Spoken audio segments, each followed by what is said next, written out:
Now extending to depreciation and amortization. So depreciation, see, there are two kind of assets, fixed assets and current assets. Okay, fixed assets are those which are long term in nature. ये laptop मेरा fix asset है, बहुत time चलेगा, but यही laptop उस shopkeeper के लिए जो उसको सेल कर रहा है उसके लिए करंट असेट है, बिकॉज आज उसके पास ये लैपटॉप है, कल नहीं है, राइट? तो इन्वेंट्री एंड डेटर्स ये सब बदलते रहते हैं बार बार, बट फिक्स्ड असेट्स जैसे कि कंपनी में बड़े बड़े production, that is your fixed assets. All right, now ये जो लॉन्ग टर्म के लिए फिक्स्ड एसेट्स रहते हैं, बिकॉज हम इनको लॉन्ग टर्म के लिए चलाते हैं, that's why we charge depreciation on them. Like मैंने एक एक्टिवा खरीदी, 5 साल चलाऊंगी, तो 1 लाख की एक्टिवा 5 साल चलेगी, तो मैं बोलूंगी 20,000 रुपए साल का मेरा ओवरऑल एक तरह से खर्चा हो गया, क्योंकि 5 साल में वो स्क्रैप हो जाएगी. तो 5 साल में मेरे डेप्रिसिएशन, 5 साल में मेरे बैलेंस शीट से डायरेक्टली वैल्यू 0 हो जाए, उससे बेटर है I will keep on making 20,000 में राइट ऑफ करती जाऊंगी.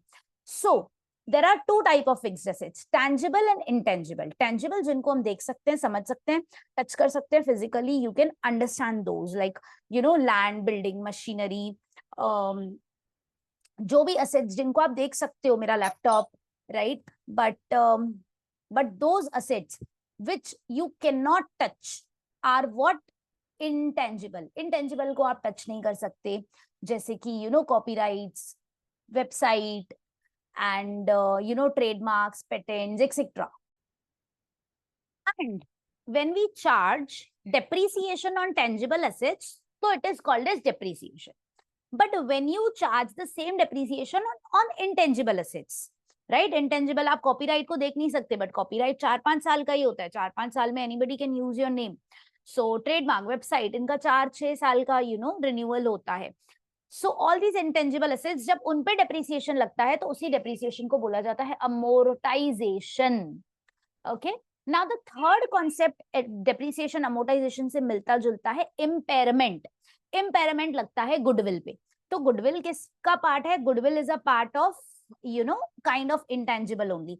गुडविल होता क्या है? यू अंडरस्टैंड, मैंने 1 करोड़ का किसी का बनाया सारा बिजनेस विद सेटअप मैंने 1.5 करोड़ में ले लिया, तो उसने मुझे 1 करोड़ का बिजनेस 1.5 करोड़ में क्यों दिया? आप सोचो. Let's say there is a sweet shop of my uncle, ठीक है, मैं वो खरीदने के लिए अंकल ने बोला, बेटा मैं ना यूएस जा रहा हूँ, मैं शिफ्ट हो रहा हूँ अपने बच्चों के साथ, मैं इसको शॉप को बंद करके जा रहा हूँ. तो अगर वो शॉप को बंद कर देंगे तो उनको फेयर मार्केट वैल्यू मिलेगी, राइट? उस शॉप की, लैंड की. बट उन्होंने जो सेटअप किया है, बट लेट्स अगर मैंने उनसे वो शॉप खरीद लिया, सो यू इमेजिन अगर मैं वो शॉप खुद बनाने जाती, so there are two things. Goodwill नहीं होता है सिर्फ 1 करोड़ का 1.5 करोड़ में दिया, देयर इज नो, ऐसा नहीं है कि वो पूरा गुडविल है, no. There are some book value adjustments also, कि 1 करोड़ पे तो बुक वैल्यू में दिख रहा है, उनके बैलेंस शीट में दिख रहा है कि इतने का असेट है, इतनी की लाइबिलिटी है, तो वो 1 करोड़ है, बट वो है ज्यादा का, क्योंकि अगर वो बेचने जाएंगे तो it could be 1 crore 20 lakhs. For example I explain you. See, suppose अगर मैं ना सेम टू सेम वो स्वीट्स का शॉप जो मेरे अंकल का है, वैसा का वैसा मैं खुद बनाने जाऊं, ठीक है, तो मुझे उनको 10 साल लगे बहुत सारा ट्रायल एंड एरर करके समझने में, सीखने में, कि कहाँ पे किचन होना चाहिए, what are the right kind of employees, कौन से इस एरिया में कौन सा प्रोडक्ट चलता है, कौन से सीजन में कौन सी वाली मिठाइयां ज्यादा चलती हैं, and then there are ton of other things with all the research and development, right kind of kitchen setup, right kind of chefs. तो मुझे तो सब पूरा ट्रायल कर करके बना के करना पड़ता, right? So one is the setup जो उन्होंने मुझे बनाया दिया, and second is the goodwill part, that is the customers already know this shop, they already have a brand image, they already have experienced the mithai from this shop, and therefore they come here because they know कि भैया यहाँ का मिठाई अच्छा होता है. So सिर्फ brand image in the name of customers is goodwill, and ये जो बाकी का सेटअप वाला चीज है, अगर मैं जीरो से करती तो मुझे पूरा सेटअप भी खुद करना पड़ता.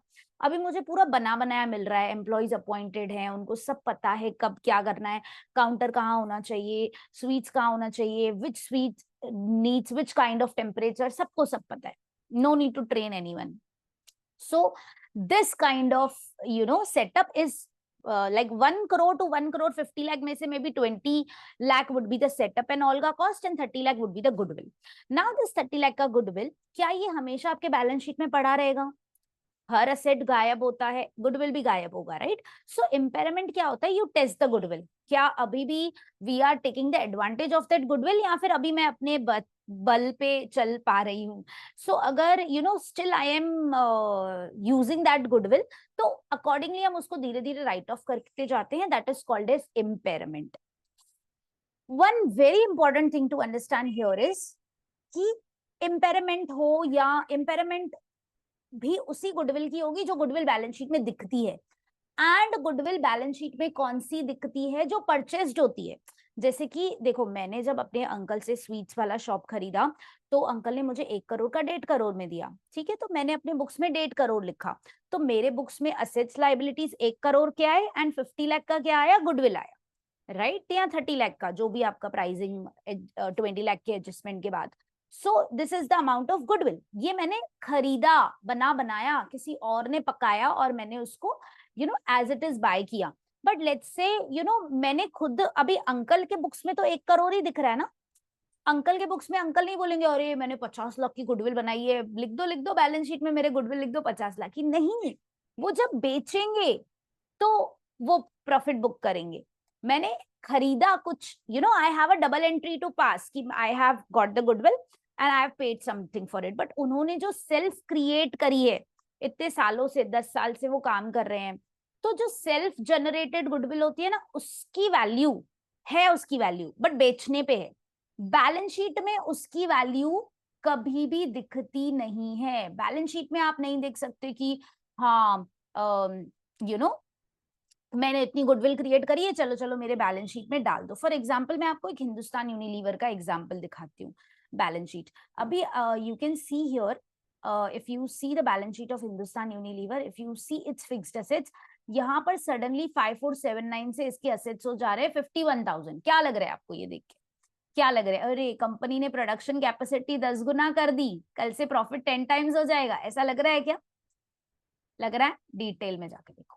सेम वही कहीं है इनकी लैंड बिल्डिंग, ऑलमोस्ट प्राइसिंग थोड़ा बड़ा है डेफिनेटली, बट जो मेजर इम्पैक्ट आया है वो यहाँ पे आया है 45,262 करोड़ का, राइट? सो लगभग 44,000 समथिंग में इन्होंने एक इनटैंजिबल असेट, एक गुडविल खरीदी है। इन्होंने क्या खरीदा था? डाबर से इन्होंने हॉर्लिक्स खरीदा था। तो if you see Hindustan Unilever, इनके कई ब्रांड्स हैं and one of the brand is आपका डाबर से इन्होंने जो हॉर्लिक्स खरीदा था।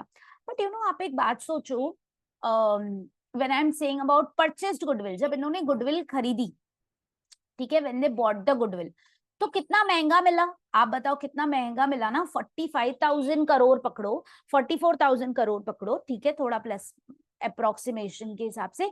सो 44,000 करोड़ में इनको सिर्फ एक ब्रांड मिला, विच इज डाबर से हॉर्लिक्स मिला, ठीक है? उसके वेरिएंट्स इन्होंने बाद में बनाए।